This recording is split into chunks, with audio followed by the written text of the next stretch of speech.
हैदराबाद के उस्मानिया सरकारी अस्पताल ने एक और कारनामा अंजाम दिया। इसे ज़नख़ों को तिब्बी खिदमात के तकर्रुरात के लिए मुल्क के पहले सरकारी अस्पताल के तौर पर तस्लीम किया गया है। आर्ट के शोबे में 2 ख्वाजा सराओं रोतजान पाल और प्राची राठौर को कॉन्ट्रैक्ट की बुनियाद पर अस्पताल में नौकरी मिली है।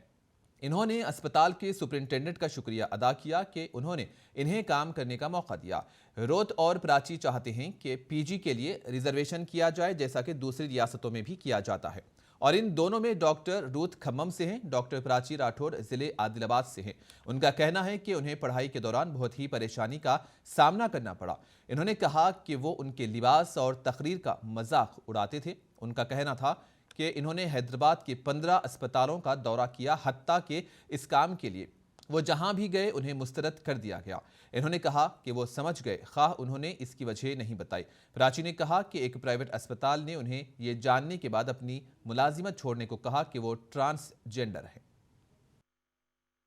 मेरा नाम डॉक्टर प्राची राठौड़ है। मैं MBBS एंड एमरजेंसी मेडिसिन कर चुकी हूँ from Rajiv Gandhi institute of medical sciences Adilabad से।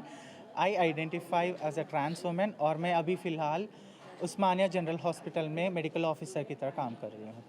एक ही ख्वाहिश थी कि कुछ करके दिखाना है ज़िंदगी में, एंड वो एक ख्वाहिश के लिए बहुत सारे पापड़ बेलने पड़े। लाइक फैमिली से दूर, सोसाइटी में सब लोगों के ताने सुनना, गालियाँ सुनना, उन लोगों की बुरी नज़र से बचना, ये एक्चुअली कोई भी जंग से कम नहीं था मेरे लिए।